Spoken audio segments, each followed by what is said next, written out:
لله وكفى والصلاة والسلام على سيد الأنبياء والمرسلين أما بعد أعوذ بالله من الشيطان الرجيم بسم الله الرحمن الرحيم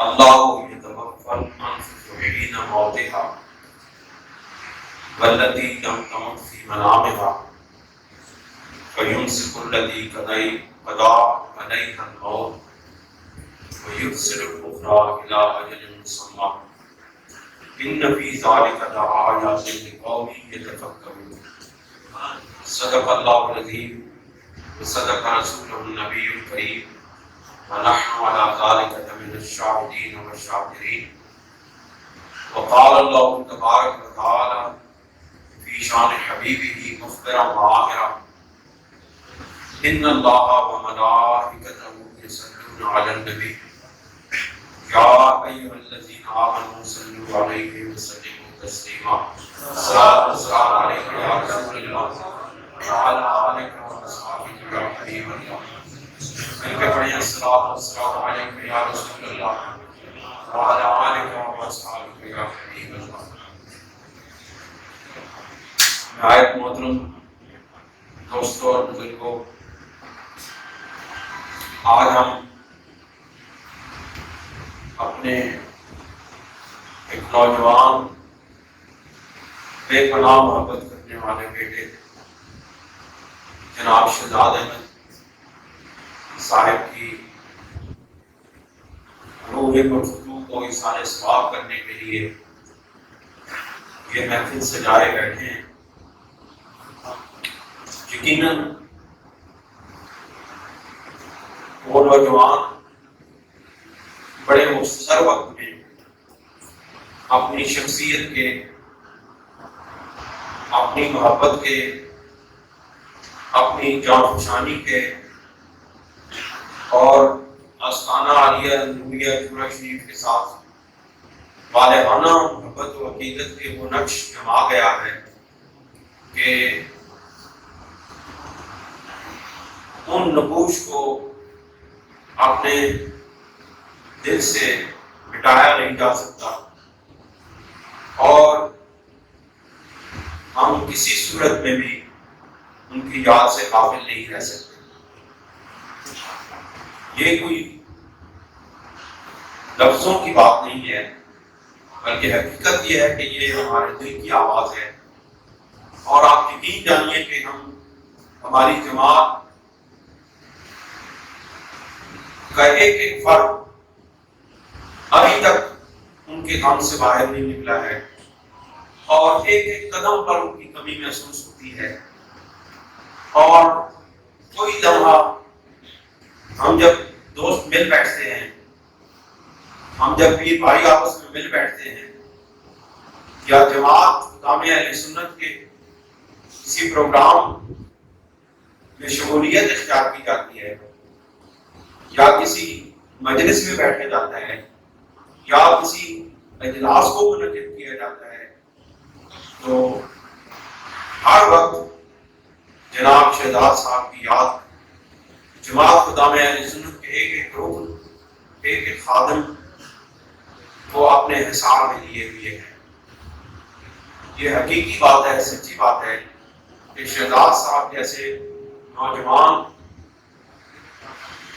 بہت کم اس دنیا میں پیدا ہوتے ہیں کہ جو تھوڑے سے وقت کے اندر اپنے مقصد کے ساتھ، اپنے نصب العین کے ساتھ اور بالخصوص دین اسلام کے ساتھ اپنی وابستگی کا اپنے عمل کے ساتھ اس طرح اظہار کرتے ہیں کہ وہ ایک مثال بن جاتے ہیں. اب ہم جب جماعت کے دوست اکٹھے ہوتے ہیں اور چورا شریف کے پیر بھائی ہم اکٹھے ہوتے ہیں تو ہمیں سے ہر بندہ یہی بات کہتے ہیں کہ اب شہزاد صاحب کا خلاف کس طرح پورا ہوگا.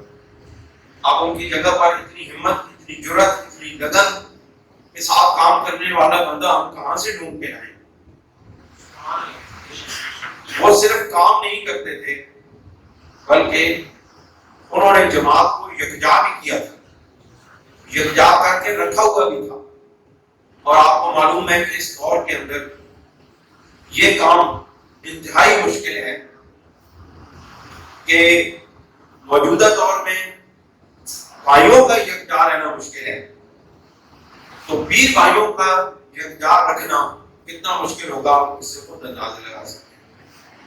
لیکن یاد رکھیں، جب دل کے اندر خلوص ہو اور جب دل کے اندر یہ بات بیٹھ جائے کہ میں نے یہ کام اللہ کے لیے کرنا ہے اور اللہ کے محبوب صلی اللہ علیہ وسلم کی خوشنودی کے لیے کرنا ہے، اللہ تعالیٰ کی رضا کے لیے کرنا ہے، پھر اللہ تعالیٰ اس کی زبان میں بھی تاثیر عطا فرما دیتا ہے اور اللہ تعالیٰ اس کی نگاہوں میں بھی تاثیر عطا فرما دیتا ہے، اللہ تعالیٰ اس کے اعمال میں بھی تاثیر عطا فرما دیتا ہے۔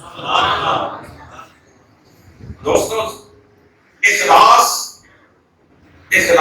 کی وہ قوت جو انسان کو دریاؤں پر، سمندروں پر، آسمانوں پر حکومت عطا کرتی ہے، وہ قوت اخلاص کی قوت۔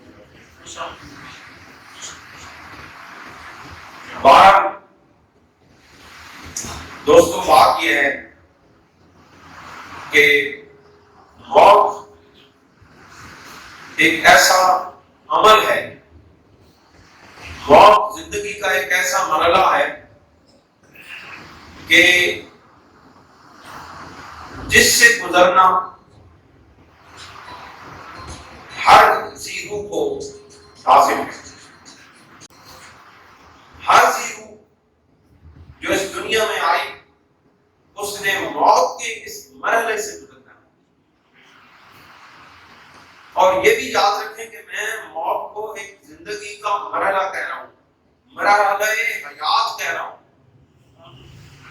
گویا کہ یہ موت ایک حالت سے، ایک زندگی سے دوسری زندگی میں چلے جانے کا نام ہے۔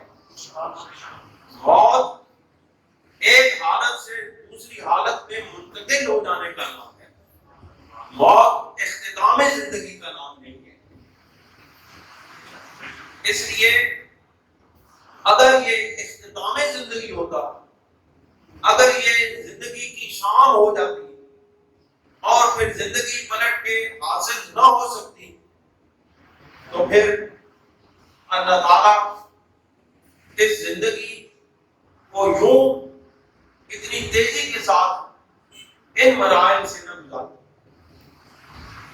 آخر اس کے پیچھے ایک فلسفہ ہے کہ آخر کی زندگی اتنی تیزی سے دوسرے مرحلے میں کیوں منتقل ہو جاتی ہے، یہ سوچنے کی بات ہے۔ آپ کبھی اس پر سوچیں کہ یہ زندگی اتنی تیزی کے ساتھ دوسرے مرحلے میں کیوں منتقل ہو جاتی ہے۔ 6 دن کا بچہ بھی اس دنیا سے چلا جاتا ہے، 6 سال کا بچہ بھی اس دنیا سے چلا جاتا ہے، 60 سال کا بزرگ بھی اس دنیا سے چلا جاتا ہے، اور جتنی مرضی لمبی زندگی ہو جائے اس نے بہرحال اگلے مرحلے کے اندر منتقل ہو جاتا ہے۔ لیکن سوال یہ پیدا ہوا کہ زندگی اتنی آسان، اتنی کم اور اتنی قلیل مدت کے لیے کیوں ہے؟ تو دوستو، اللہ تعالیٰ نے قرآن مجید میں اس بات کا جواب یوں دیا ہے۔ اللہ تعالیٰ نے زندگی کے اس قلیل ترین مرحلے کو اور اس گہرے فلسفے کو اللہ رب العزت نے ہماری زندگی کی روزمرہ مثال سے واضح فرمایا ہے، اور یہ وہ مثال ہے جو ہر شخص ہر روز جس عمل سے گزرتا ہے، اللہ تعالیٰ نے اس آسان ترین مثال سے انسان کو موت کے اور حیات کے فلسفے سے آگاہ کیا۔ میری بات آپ کو سمجھ آ رہی ہے؟ اللہ تعالیٰ اگر کوئی مشکل مثال دیتا زندگی اور موت کی، تو ہو سکتا ہے بہت سارے لوگوں کو سمجھ نہ آتا، ہو سکتا ہے بہت سارے لوگ کہتے ہیں کہ یہ تو ہماری عقل سے بعید ہے، ہم اس بات کو سمجھ نہیں سکتے۔ ہو سکتا ہے کہ بہت سارے لوگ تک پہنچنے کے لیے پتہ نہیں کتنے استادوں کے پاس جاتے اور کتنے حکماء کے پاس جاتے اور پھر ان کو یہ فلسفہ حیات و موت سمجھ آتا. لیکن اللہ تعالیٰ نے یہ فلسفہ ہر انسان کو ہر روز پڑھا دیا، ہر روز پڑھا رہا ہے، اور جب تک زندگی کا یہ مرحلہ باقی ہے وہ ہر روز یہ سبق لیتا رہے گا کہ زندگی کیا ہے اور موت کیا ہے، حیات کیا ہے اور موت کیا ہے، اور زندگی یہ مرحلے اگلے مرحلے میں داخل کیسے ہوگی. اللہ تعالیٰ نے سورہ زمر کی آیت نمبر 42 میں ارشاد فرمایا کہ اللہ یتوفی الانفس حین موتہا، اللہ تعالیٰ موت کے وقت انسان کی جان کو قبض کر لیتا ہے. اللہ تعالیٰ روح انسانی کو اپنی گرفت میں لے لیتا ہے، یا یہ کہو کہ اللہ تعالیٰ روح انسانی کو اپنے پاس بلا لیتا ہے. لیکن آپ اس چیز کو پکڑتے ہیں، گرفت میں لیتے ہیں تو اپنے قبضے قدرت میں لے آتے ہیں اور وہ چیز آپ کے دسترس میں آ جاتی ہے، آپ کے پاس چلی جاتی ہے. اللہ تعالیٰ ارشاد فرماتے ہیں کہ اللہ تعالیٰ جس وقت بندے کی روح قبض کرتا ہے تو موت کے وقت تو اس کی دو کیفیات بیان کی گئی ہیں.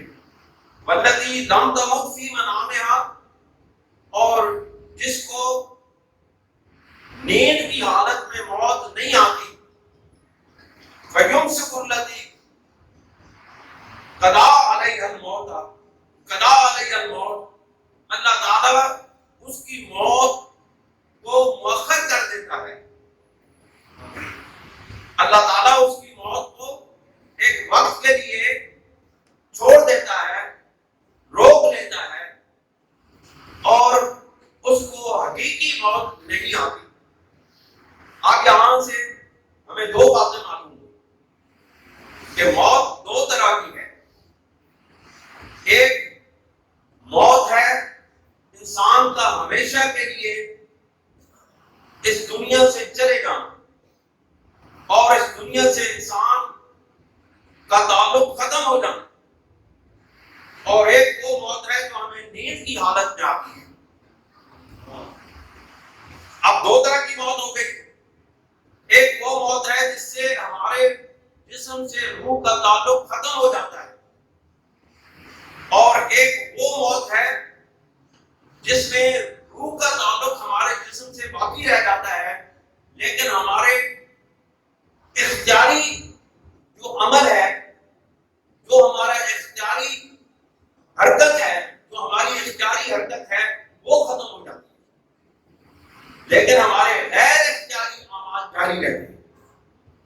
یہ بڑا سمجھنے کی بات ہے کہ موت، حقیقی موت وہ عمل ہے جس میں انسان کا ظاہری عمل بھی ختم ہو جاتا ہے، اختیاری عمل بھی ختم ہو جاتا ہے، اور غیر اختیاری عمل بھی ختم ہو جاتا ہے. لیکن نیند ایک ایسی موت ہے، اس بات کو یاد رکھیں، آپ کو آخر میں اس کا مزہ ہے کہ نیند ایک ایسی موت ہے جس میں ظاہری اختیار ختم ہو جاتا ہے، لیکن باطنی اختیاری غیر اختیاری عمل جاری رہتا ہے. مثلا نیند کی حالت میں آپ کے دل کی حرکت جاری رہتی ہے، یہ اس پر آپ کا اختیار نہیں ہے اس کو روک لیں اور جاری کر لیں.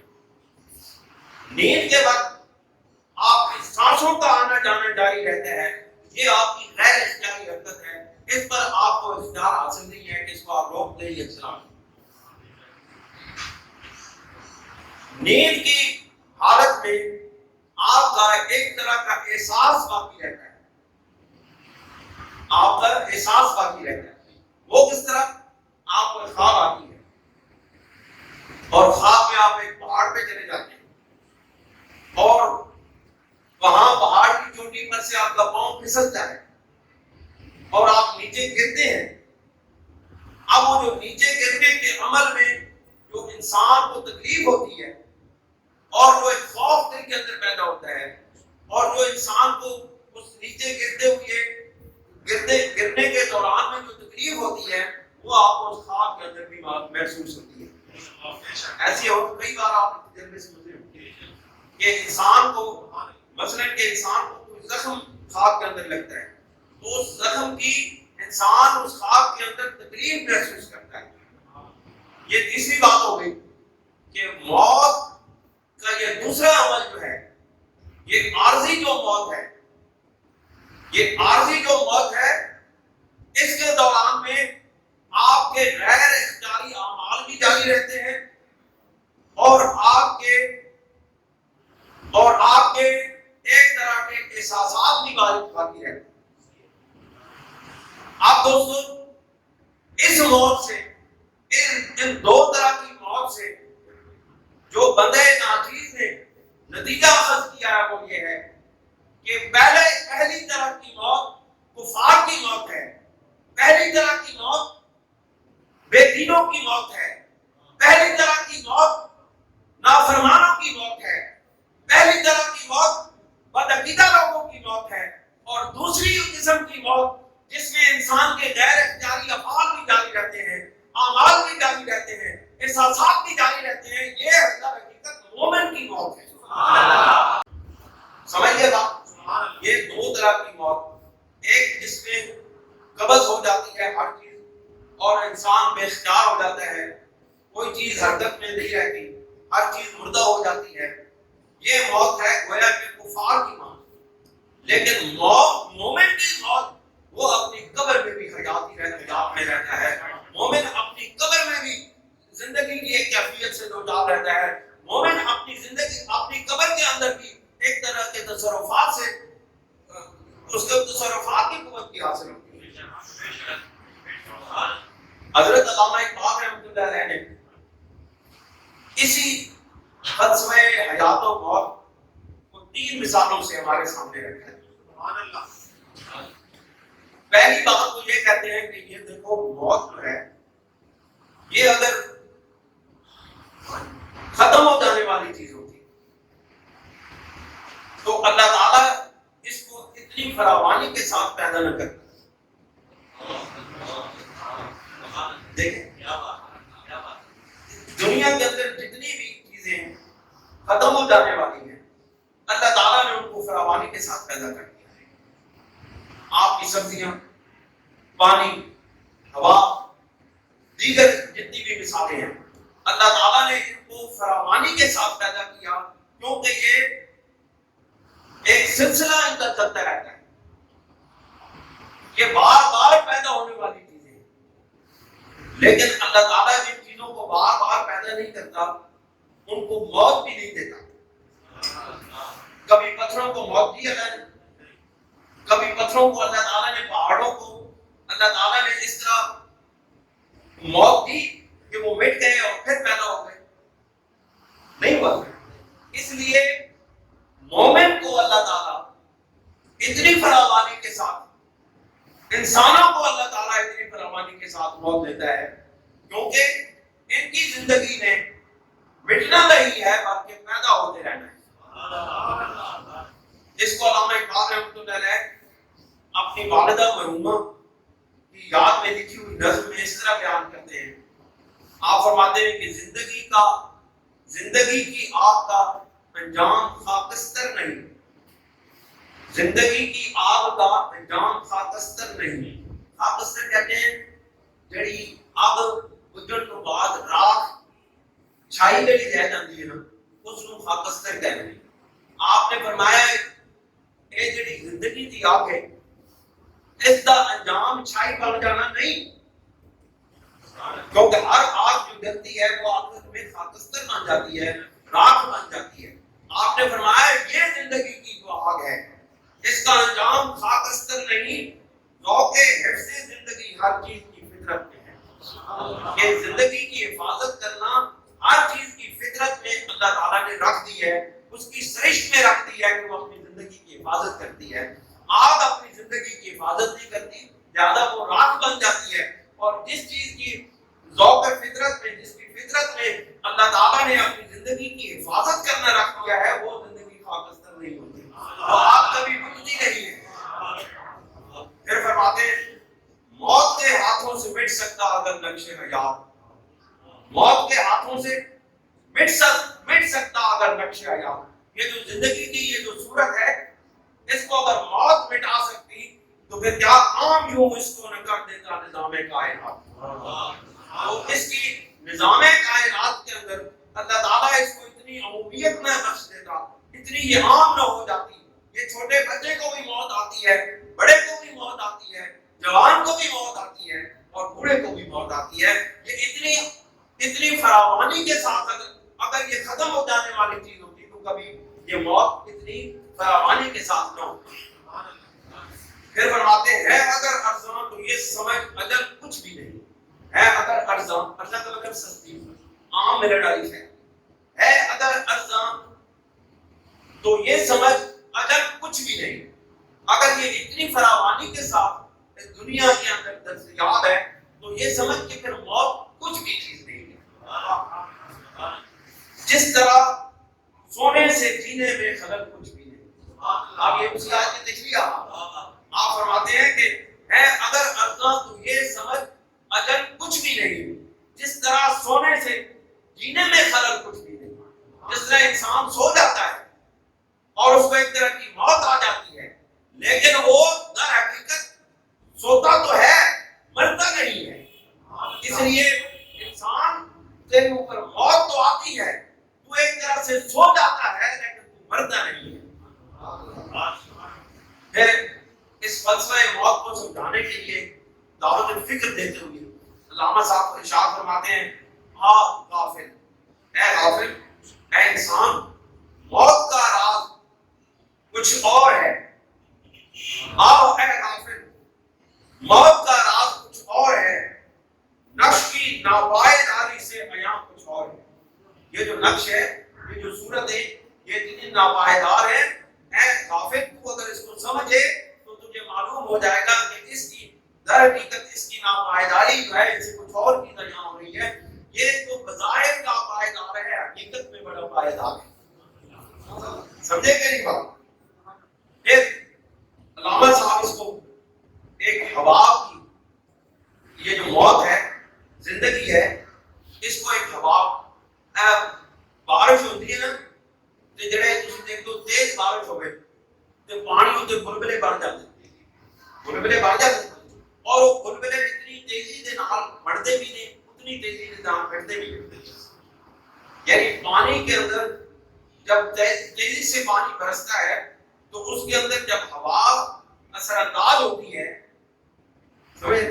جب پانی برستا ہے اس کے اندر جب ہوا ونفخت فیہ من روحی، جس وقت وہ اثر انداز ہوتی ہے تو ایک نقش ابھر آتا ہے زمین میں۔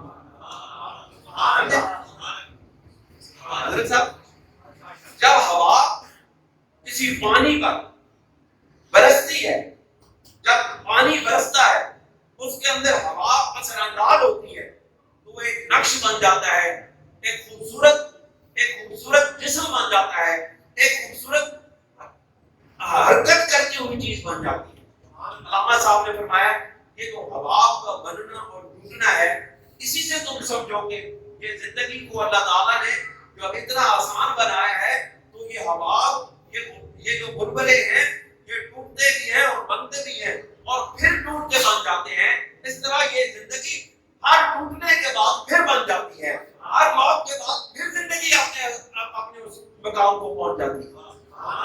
یہ علامہ صاحب نے دوسری مثال دیتے ہوئے کہا، جنت نظارہ ہے نقش ہوا بالا یار، یعنی کہ وہ جنت کی طرح خوبصورتی کا ماحول۔ آپ یقین جانیے، پتہ نہیں آپ کو یہ تجربہ ہوا کہ نہیں ہوا، انسان جب بارش ہوتی ہے اور وہ بلبلے بن اور ٹوٹ رہے ہوتے ہیں تو انسان ان کے حسن میں کھو جاتا ہے۔ میں تو کئی مرتبہ اس لیے اس کی محویت میں چلا جاتا ہوں کہ دل کرتا ہے یہ بنتے رہیں اور ٹوٹتے رہیں۔ انسان اس خوبصورتی کے اندر کھو جاتا ہے۔ اسی کو علامہ اقبال رحمۃ اللہ علیہ نے جنت نظارہ قرار دیا، کیونکہ جنت نظارہ ہوتا ہی وہ ہے جس میں انسان کھو جائے اور اپنے آپ کو بھول جائے، وہ جنت نظارہ ہے۔ علامہ صاحب نے زندگی کو ایک جنت نظارہ کی مثال دیتے ہوئے علامہ صاحب نے ایک بلبلے سے تشبیہ دیتے ہوئے ارشاد فرمایا، جنت نظارہ ہے نقش ہوا بالائے آپ، موج مستر توڑ کر تعمیر کرتی ہے ہوا. یعنی ایک موج آتی ہے، ایک بارش کی لہر آتی ہے اور وہ پہلے ہوا کو توڑ کے نئے ہوا تعمیر کرتی ہے. یعنی موت کا ایک لہر آتی ہے، وہ پہلے نقش مٹا دیتی ہے، نئے نقش تعمیر کر دیتی ہے. پھر فرماتے موت کے دامن میں پھر اس کو چھپا دیتی ہے. یہ موت کے دامن میں یعنی جو بلبلے ہیں ان کو موت کے دامن میں پھر اس کو موت کے دامن میں پھر اس کو چھپا دیتی ہے. یہ یعنی یہ زندگی جو ہے یہ اس کو موت کے دامن میں لے جاتی ہے. موت یہ زندگی ہے، یہ اس کو اپنے دامن میں سمیٹ لیتی ہے. موت کے دامن میں پھر اس کو سما دیتی ہے. یہ کتنی بے دردی سے نقش اپنا مٹا دیتی ہے. یہ موت کتنی بے دردی سے اپنے نقش کو مٹا دیتی ہے. کتنے خوبصورت جوان چلتے ہوئے ہماری نظروں سے غائب ہو جاتے ہیں اور موت کتنی بے دردی سے ان کے نقوش کو مٹا دیتی ہے. کتنے خوبصورت نوجوان، کتنے خوبصورت انسان اس زمین پر چلتے ہیں جو یہی دل کرتا ہے ان کو دیکھتے رہیں اور اللہ تعالیٰ کے حکم سے یہ موت جو ہے ان کے نقوش کو مٹا دیتی ہے. وہ خوبصورت ہستیاں ہماری آنکھوں سے اوجھل ہو جاتی ہیں، وہ خوبصورت لوگ ہماری آنکھوں سے دور ہو جاتے ہیں اور موت ان کو ایک مرحلے سے گزار کے اگلے مرحلے میں لے جاتی ہے. پھر اس کی موت کی جو بات ہے اس کو آگے بڑھاتے ہوئے کہتے ہیں پھر نہ کر سکتی ہوا اپنا اگر پیدا ہوا. پھر نہ کر سکتی ہوا اپنا اگر پیدا ہوا. پھر نہ کر سکتی ہوا پیدا پھر نہ کر سکتی ہوا اپنا اگر پیدا ہوا. یعنی ہوا اگر پھر اس بلبلے کو نہ پیدا کر سکتی تو توڑنے میں اس کی یوں ہوتی نہ بے پرواہ ہوا. تو اس کو میری ہوا اس طرح بے پرواہی سے توڑ نہ دیتی کہ موت جو ہے اس کو اتنی بے پرواہی سے توڑتی ہے. تو اس کا مطلب ہے کہ موت کے اندر ایک قوت موجود ہے جو اس کو توڑنے کے بعد پھر بنا دیتی ہے. اس طرح اللہ کا بندہ، مومن بندہ جس وقت اس دنیا سے موت کی کیفیت سے دوچار ہونے کے بعد اپنے حباب یعنی اپنے قبر میں چلا جاتا ہے، وہ پھر حیات پا جاتا ہے. پھر حضرت علامہ اقبال رحمۃ اللہ علیہ اسی زندگی اور موت کے فلسفے کو سمجھانے کے لیے دانے اور مٹی کی مثال دیتے ہیں کہ دانا جب مٹی میں ملتا ہے تو اس کو حیات ملتی ہے. اس طرح مومن جب مٹی میں ملتا ہے، قبر میں جاتا ہے تو اس کو حیات ملتی ہے. آپ فرماتے ہیں کہ اگر مٹی میں مل جانے کے بعد اگر حیات نہ ہوتی تو کوئی دانہ بھی زمین سے باہر نہ ہوتا. اس لیے مٹی میں مل جانے اور مٹی میں مل جانے کو موت اور زندگی کے خاتمہ نہ سمجھیں بلکہ حیات کی ایک منزل سے دوسری منزل میں منتقل ہو جانے کو سمجھیں. اس لیے ہم کہتے ہیں کہ فلاں ہمارا بزرگ انتقال کر گیا، فلاں دوست انتقال کر گیا. اس کا مطلب ہے کہ اس کی زندگی کا اختتام نہیں ہوا بلکہ ہوا یہ ہے کہ وہ ایک زندگی کے مرحلے سے دوسرے مرحلے میں منتقل ہو گیا. ذرا سنیں حضرت علامہ اقبال رحمۃ اللہ علیہ کی اس خوبصورت بات کو. آپ فرماتے ہیں کہ تخم گل کی آنکھ زیر خواب بھی بے خواب ہے. تخم گل کی آنکھ یعنی کہ یہ جو بیج ہے یہ خواب کے نیچے جا کر بھی اس کی آنکھیں کھلی ہوئی ہیں. سبحان اللہ. تخم گل کی آنکھ، پھولوں کے بیج کی آنکھ زیر زمین جا کر بھی کھلی ہے. اس کی آنکھ کھلی ہوئی ہے. پھول جس طرح زمین کے اوپر پھول ہے اس طرح اس کا بیج جب زمین کے اندر جاتا ہے تو وہ بھی بے خواب ہوتا ہے، اس کو نیند نہیں آتی. وہ اپنے اندر ایک تڑپ رکھتا ہے کہ میں پھر اٹھ کے باہر نکل کر اور لوگوں کو میں اپنے نظارے بخشوں اور لوگ مجھے دیکھ دیکھ کر خوش ہوں. دوستو علامہ صاحب فرماتے ہیں تخم گل کی آنکھ زیر خواب کی بے خواب ہے، کس قدر نشو و نما کے واسطے بےتاب ہے. کس قدر نشو و نما کے واسطے بےتاب ہے. یعنی وہ زیر زمین جا کر قبر میں بھی جا کر وہ اتنی نشو و نما کے لیے بےتاب ہوتی ہے کہ کون سا وقت آئے میدان محشر بپا ہو اور ہم سرور دو عالم صلی اللہ علیہ وسلم کی بارگاہ میں حاضر ہو کر کے ان کے نظارہ کر سکے، ان کو دیکھ سکے، ان کا دیدار کر سکے، بارگاہ مصطفیٰ میں پہنچ سکے. یہ وہ تخم گل ہے جو قبر میں بھی بیٹھ کر بے خواب ہے اور وہ وہاں پہ اس کو نیند نہیں آتی ہے، وہ تڑپ رہا ہوتا ہے کہ مجھے لے چلو بارگاہ مصطفیٰ۔ شیر علامہ فرماتے ہیں بہت خوبصورت بات کہ تخم گل کی آنکھ زیر خواب بھی بے خواب ہے، کس قدر نشو و نما کے واسطے بے تاب ہے، زندگی کا شعلہ اس دانے میں جو مستور ہے، زندگی کا شعلہ اس بندے اس دانے کے اندر جو مستور ہے، جو چھپی ہوئی اس کے اندر ایک محبت مصطفیٰ کا شعلہ موجود ہے، جو عشق مصطفیٰ کی آگ اس بندے کے دل کے اندر جل رہی ہے، اس کی تشبیہ دیتے ہوئے علامہ صاحب فرماتے ہیں زندگی کا شعلہ اس دانے میں جو مستور ہے، خود نمائی خود فضائی کے لیے مجبور ہے۔ خود نمائی کہتا ہے میرے محبوب کے سامنے لے چلو، میرا محبوب مجھے دیکھ لے، میں اپنے محبوب کو دیکھ لوں، میرا محبوب مجھے دیکھ لے، خود نمائی خود فضائی کے لیے مجبور ہے۔ پھر فرماتے ہیں سردی مرکز سے بھی افسردہ ہو سکتا نہیں۔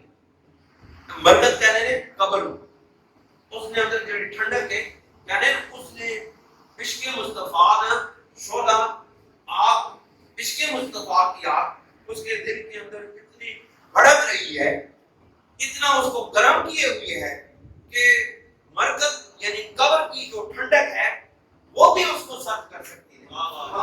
سردی مرکز سے بھی افسردہ ہو سکتا نہیں، خاک میں دب کر بھی اپنا سوز ہو سکتا نہیں۔ وہ خاک میں بھی دب جاتا ہے، قبر میں چلا جاتا ہے، لیکن جو عشق مصطفیٰ کا سوز ہے وہ اپنا ساتھ لے کے جاتا ہے۔ اس طرح ہمارا حضرت نے فرمایا کہ قبر میں عشق مصطفیٰ کا داغ لے کے چلے، اندھیری رات تھی چراغ لے کے چلے۔ علامہ صاحب نے اسی کو بیان کرتے ہوئے فرمایا کہ سردی مرکز سے افسردہ ہو سکتا نہیں، خاک میں دب کر بھی وہ اپنا سوز ہو سکتا نہیں۔ اور پھر اس خوبصورتی سے انسان کی زندگی کی تشبیہ دیتے ہوئے کہتے ہیں آپ بھی انشاءاللہ مزہ لیں گے۔ آپ فرماتے ہیں پھول بن کر اپنی تربت سے نکل آتا ہے، یہ پھول بن کر اپنی تربت سے نکل آتا ہے، یہ موت سے گویا گواہ زندگی پاتا ہے۔ یہ گواہ کہتے ہیں کپڑے آپ کہتے ہیں کہ پھول بن کر یعنی وہ جو عاشق رسول ہے وہ پھول بن کر اپنی قبر سے نکل آتا ہے، پھول بن کر اپنی تربت سے نکل آتا ہے یہ، اور موت سے گویا گواہ زندگی پاتا ہے یہ۔ اور علامہ صاحب پھر اس کو یہ فرماتے ہیں آخر میں یہ کہتے ہیں موت کو فانی چیز نہ سمجھو بلکہ موت تجدید مذاق زندگی کا نام ہے۔ موت تجدید مذاق زندگی کا نام ہے، خواب کے پردے میں بیداری کا ایک پیغام ہے۔ یعنی وہ خواب ہے جس کے پردے میں اللہ تعالیٰ نے بیداری کا پیغام رکھا ہے۔ اس کو حضور علیہ السلام کی اگر ایک حدیث پاک سے بیان کیا جائے اس آیہ مبارکہ کی اس تفسیر کو، تو آپ کو انشاءاللہ ذوق آئے گا۔ یہ میری آخری بات ہوگی، میں اسی حدیث پر اپنی بات کو اختتام پذیر کروں گا۔ بڑی مشہور حدیث ہے، آپ نے علماء کرام سے اس حدیث پاک کا آخری حصہ کئی بار سنا، اس حدیث پاک کا آخری حصہ کئی بار سنا ہے، اور ہر موت کے موقع کے اوپر، ہر اس طرح کے موقع کے اوپر اس حدیث کو بیان کیا جاتا ہے۔ یہ مومن کی موت کا وہ لمحہ اس حدیث پاک میں بیان ہوا جب ہم کسی مومن بندے کو قبر میں اتار کر اس کے اوپر پتھر لگا کر اس کے اوپر منو مٹی ڈال کر اپنے گھروں کو روانہ ہو جاتے ہیں، لیکن جس وقت ہم اس میت کو چھوڑ کے چلے جاتے ہیں اس وقت ایک ایسی غمخوار ہستی ہے جو ہر مشکل میں کام آتی ہے۔ جب سارے اپنے چھوڑ کے چلے جاتے ہیں تو وہ جو اپنوں سے بڑھ کر اپنی ہستی ہے وہ تشریف لے آتی ہے۔ جب سارے چھوڑ کے چلے گئے، رشتہ دار چھوڑ کے چلے گئے، بھائی چھوڑ کے چلے گئے، بیٹے چھوڑ کے چلے گئے، عزیز اقربا اور دوست چھوڑ کے چلے گئے تو وہاں اس لمحے میں جب انسان یکو تنہا ہوتا ہے، جب انسان پر ایک خوف کا عالم طاری ہوتا ہے، اس وقت دلوں کا غمخار آ جاتا ہے، دلوں کا قرار آ جاتا ہے، دلوں کو سہارا دینے والا آ جاتا ہے، اور وہ اٹھ کے کہتا ہے، وہ آ کے کہتا ہے کہ اے میرے بندے، اے میرے مومن بندے، اے مجھ کو ماننے والے، تو نہ گھبرا، میں اب بھی تیری مدد کے لیے آ گیا۔ بزرگوں، جس وقت ہم اپنے دوستوں کو، اپنے عزیزوں، اپنے احباب کو، اپنے بزرگوں کو قبر میں چھوڑ کے چلے آتے ہیں تو حضرت ابو ہریرہ سے روایت ہے، ان ابی ہریرہ قال قال رسول اللہ صلی اللہ علیہ وسلم، حضرت ابو ہریرہ رضی اللہ تعالیٰ عنہ ارشاد فرماتے ہیں کہ رسول اللہ صلی اللہ علیہ وسلم نے ارشاد فرمایا اذا قبر المیت وقال احدکم، اور جب کسی میت کو یا تم میں سے کسی شخص کو قبر میں اتار کے چلے جاتے ہیں تو اتاؤ ملکان اسودان ازرقان، تو سیاہ چہروں اور نیلی آنکھوں والے دو فرشتے وہاں پر آ جاتے ہیں، یقال باحدہما المنکر والآخر النکیر، ان میں سے ایک کو منکر کہتے ہیں اور دوسرے کو نکیر کہتے ہیں، فیقولان، وہ اس سے کہتے ہیں، بڑے مزے کی بات میں آپ کو بتاؤں، بڑے لوگوں سے آپ نے یہ بات سنی ہے، فیقولان، وہ دونوں مل کے کہتے ہیں، دونوں کہتے ہیں، فیقولان، اب منکر بھی کہتا ہے اور نکیر بھی کہتا ہے، فیقولان ما کنت تقول فی ھذا الرجل، اب وہ دونوں مل کے پوچھتے ہیں کہ تو اس پاک ہستی کے بارے میں اپنی زندگی میں کیا کہتا رہا،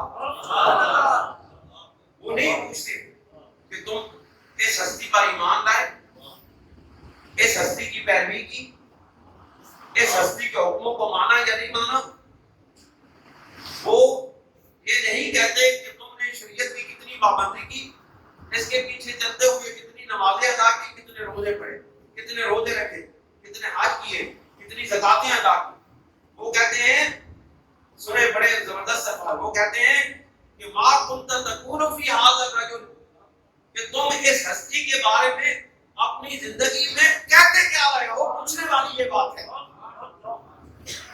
عمل کے بارے میں نہیں پوچھتے، عمل کے بارے میں نہیں پوچھتے، وہ کہتے ہیں کہ ہم تم سے یہ نہیں پوچھنے آئے کہ تم نے روزے کتنے رکھے، حج کتنے کیے، زکاتیں کتنی ادا کی، نمازیں کتنی پڑھی، ہم یہ پوچھتے ہیں اس ہستی کے بارے میں تمہاری گفتگو کیا رہی ہے دنیا کے اندر، تمہاری زبان سے نکلے ہوئے الفاظ کیسے ہوتے تھے، تمہارے زبان سے نکلے ہوئے الفاظ کیا باادب ہوتے تھے یا بے ادب ہوتے تھے، تم اس ہستی کا ادب کرتے تھے یا بے ادبیاں کرتے تھے، تم اس ہستی کے نقائص تلاش کرتے تھے یا اس کی شانوں کو بیان کرتے تھے، تم بتاؤ تم کہتے کیا رہے ہو، تم یہ بتاؤ کہتے کیا رہے ہو۔ اس لیے سرور کونین صلی اللہ علیہ وسلم کی جب بات آئے، جب حضور سرور دو عالم صلی اللہ علیہ وسلم کی ذات آئے، جب سرور دو عالم صلی اللہ علیہ وسلم کی کوئی صفات میں سے کوئی صفت آ جائے، جب حضور سرور دو عالم صلی اللہ علیہ وسلم کے اعمال میں سے کوئی عمل آ جائے، جب حضور علیہ السلام کی گفتگو میں سے کوئی گفتگو آ جائے، بلکہ آپ علیہ السلام کی گفتگو میں سے کوئی لفظ آ جائے، بلکہ کوئی حرف آ جائے، تو پھر اپنی زبانوں کو وہاں پہ سنبھال کے استعمال کر لو، کیونکہ تم نے اپنے اعمال کا جواب نہیں دینا ہے، اپنے الفاظ کا جواب دینا ہے۔ کیوں حضرت جی؟ ادب پہلا کرینہ ہے محبت، ادب مصطفیٰ، ادب مصطفیٰ، ادب مصطفیٰ زندگی کا حصہ بنا لو، جہاں رسول اللہ کی بات آئے، جہاں رسول اللہ صلی اللہ علیہ وسلم کے ساتھ نسبتوں کی بات آئے، جہاں حضور علیہ السلام کے صحابہ کی بات آئے، جہاں حضور علیہ السلام کی اہل بیت کی بات آئے، جہاں نبی کریم صلی اللہ علیہ وسلم کے متبعین کی بات آئے، اپنی زبانوں کو بند کر دو۔ کیوں کہ ہم اگر کسی صحابی کی گستاخی کرتے ہیں تو پھر واسطہ طور پر ہم رسول اللہ کی گستاخی کرتے ہیں، اگر ہم کسی اہل بیت کے کسی فرد کی گستاخی کرتے ہیں تو پھر واسطہ طور پر ہم رسول اللہ صلی اللہ علیہ وسلم کی گستاخی کرتے ہیں۔ لہذا یہ وہ ایک ہستی ہے جس کے بارے میں اپنی زبانوں کو سنبھال کے بیان کریں، ایک ایک لفظ ادب کے ترازو میں تلا ہوا زبان سے باہر نکلے۔ یہ بہت نازک مقام ہے. ادب کا آہست زیر آسمان ادب نفس گم کر تمی آئے جنید و بایزید. یہ وہ ادب کا مقام ہے جہاں جنید اور بایزید بستامی جیسی ہستیاں بھی اپنے نفس کو گم کر کے آئے تھے. تو پھر وہ کہتے ہیں کہ فیقولو ما کان یقولو. پھر وہ پوچھتے ہیں کہ اب تو ان کے بارے میں کیا کہتا ہے. پہلے پوچھتے ہیں کیا کہتا رہا ہے, اب کہتے پوچھتے ہیں اب تو کیا کہتا ہے. تو وہ پھر کہتا ہے, جو ادب والا ہوتا ہے وہ کہتا ہے یقولو هو عبد اللہ ورسولہ. وہ کہتے ہیں وہ اللہ کے بندے ہیں اور اس کے رسول ہیں. وہ سوچ ہی پہ جاتا ہے کہ میری گل مکمل ہوئی کہ نہیں. پتہ نہیں میں حضور سے میں نے تو عالم صلی اللہ علیہ وسلم کی پہچان کا حق ادا کر سکیا کہ نہیں کر سکیا. اس سوچ ہی پہ کے وہ پھر کہتا ہے آپ ہی کہتے ہیں اشہد ان لا الہ الا اللہ وان محمد عبدہ ورسولہ. کہ میں گواہی دیتا ہوں کہ وہ اللہ رب العزت ایک ہے اور اس بات کی گواہی دیتا ہوں کہ وہ اللہ کے عبد اور اس کے رسول ہے. پہلے کیسی وہ اللہ کے بندے اور رسول ہے. پھر اب اس نے کہا کہ پتہ نہیں میری بات کی کوئی اہمیت ہے کہ نہیں. اب اس نے کہا کہ بھئی دیکھو میں دنیا میں یہ کہتا رہا ہوں اشہد ان لا الہ الا اللہ وحدہ لا شریک لہ واشہد ان محمد عبدہ ورسولہ.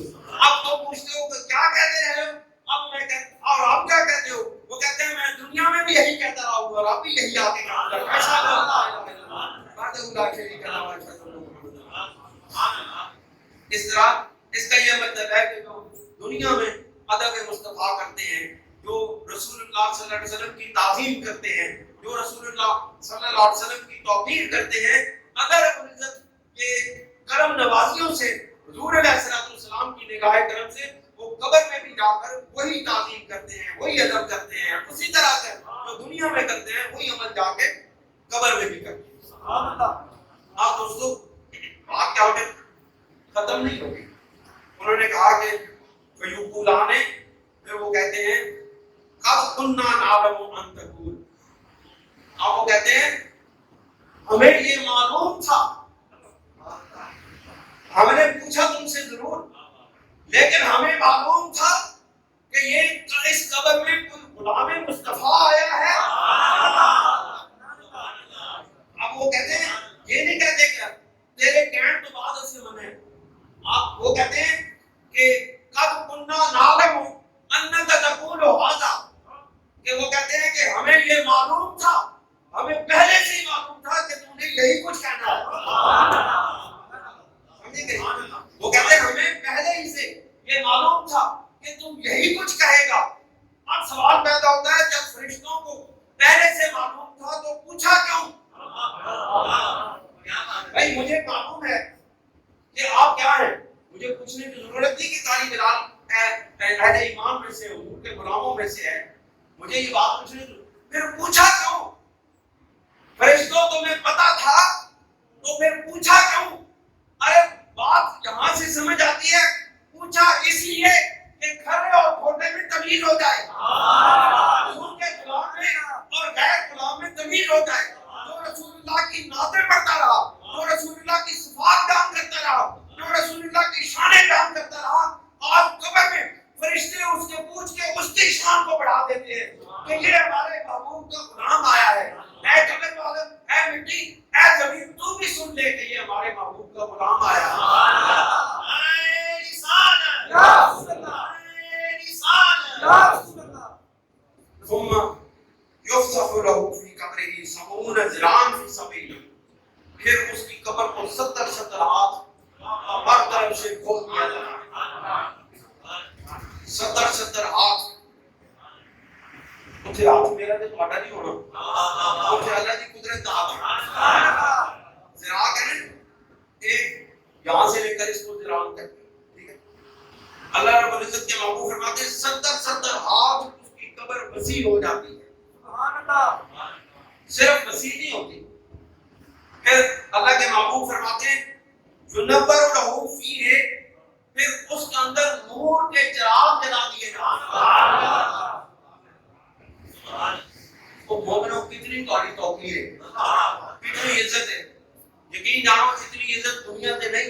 اپنی قبر جا کے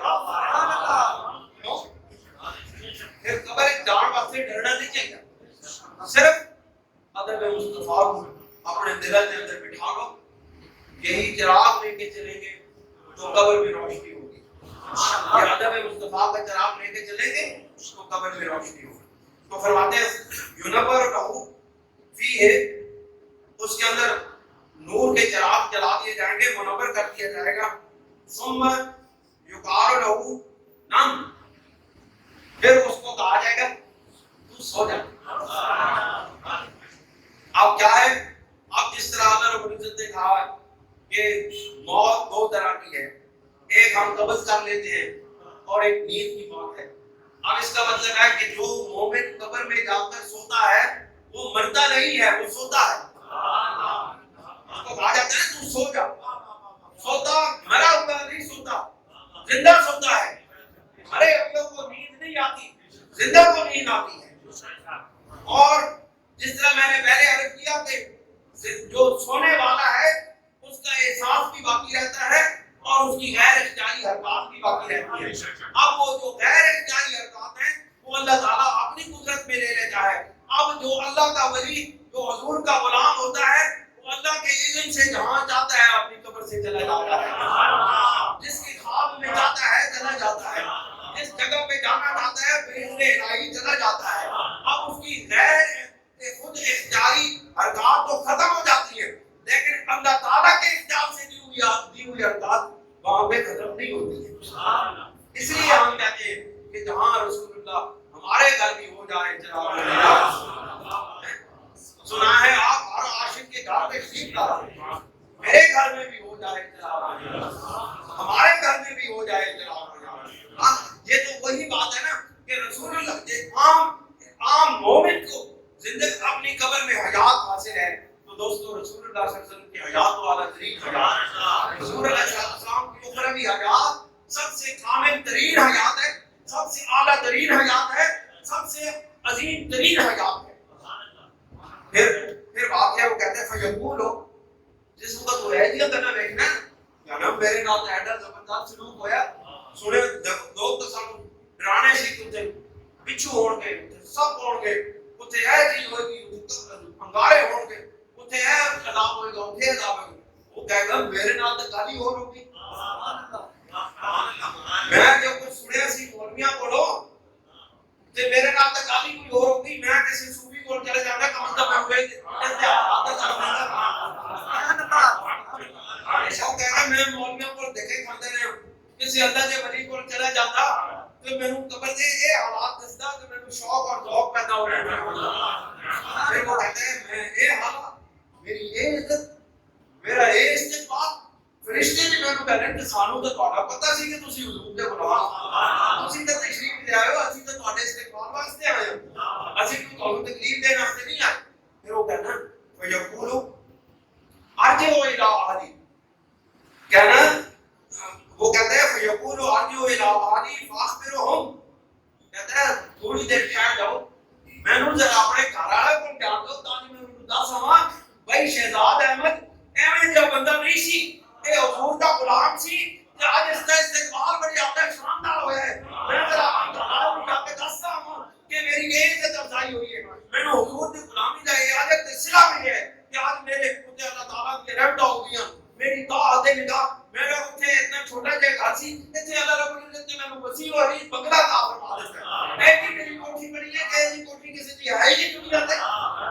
تے اے چراغ چلے نے کہ دنیا نے اندر تے کہ روڈ شیڈنگ ہوتی سی, کہ بجلی آنی سی, کہ جانی سی, اے تا نور مصطفیٰ دے وہ چراغ چلے نے جڑے کدے بجھدے ہی نہیں. جان تے تو میں گھر والے نوں دس کے تے آواں فیقولان نام کنامت نوروز, وہ پھر کہن گے اسی جدوں حضور دے غلاماں نوں اپنے کول مہمان بنا لیندے ہاں پھر اسی جان نہیں دیندے. اسی جو اپنے محبوب دے غلاماں نوں اپنے کول بلا لیندے ہاں پھر اسی جان نہیں دیندے, پھر اسی اس نوں اپنے کول مہمان بنا کے رکھدے ہاں. دیکھو تواڈے واسطے رکھیاں چیزاں سکھائیاں نے, تواڈی قبر نوں منور کر دیتا ہے, وسیع کر دیتا ہے, جنت کی کھڑکی کھول دیتی ہے.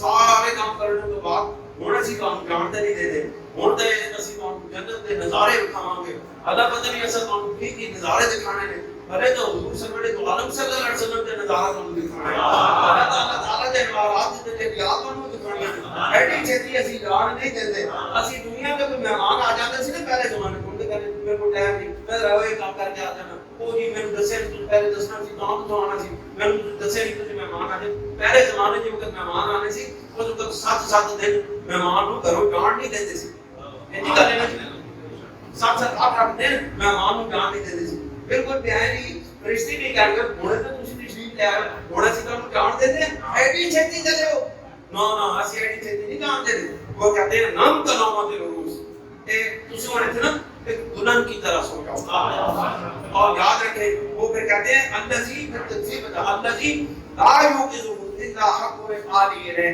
کہ وہ جس طرح اپنے گھر والے کی انتظار میں سوتی نہیں ہے آنکھیں بند کر لیتی ہے بندے مومن تو اپنے محبوب کے انتظار میں جہاں پر اس دلہن کی طرح سو جا جب تیرا محبوب تیری قبر میں تشریف لائے گا تو اس کو اپنے تو اس کے نظاروں سے اپنی آنکھوں کو ٹھنڈک کرے موت کا فلسفہ سمجھ آیا اور مرد تو بندے نہ دل نہیں رہتا یہ اگر سرکار کی گل سن لے پھر بندے کو کس طرح ڈر لگے ایمان ساڈا وجود ہے اللہ رب العزت تے ساڈا ایمان ہے رسول اللہ تے ساڈا ایمان ہے تے اسی مرن تو کیوں ڈریے لیکن بس صرف ایک کام کر کے جائیں رسول اللہ کی غلامی اختیار کریں سرور دو عالم صلی اللہ علیہ وسلم کی غلامی کی سند لے کر کے پھر آپ کی قبر میں آپ کو کوئی پریشانی نہیں ہوگی پھر وہ جانے اور ان کا محبوب جانے اور محبوب کا رب جانے پھر وہ ہمیں بخشوانے دے اور پھر وہ جو بخشوانے پہ آئے تو بخشوا پہ چلیں حضور جب بخشوانے پہ آئیں گے تو پھر بخشوا پہ چلیں گے اللہ تعالیٰ ہمیں عمل کی توفیق عطا فرمائے اللہ تعالیٰ ہمیں حق بات کرنے کی توفیق عطا فرمائے اور سب سے بڑھ کر یہ ہے کہ اللہ کریم ہمیں اپنے محبوب کی سچی پکی غلامی عطا فرمائے آخر دعوانا ان الحمد للہ رب العالمین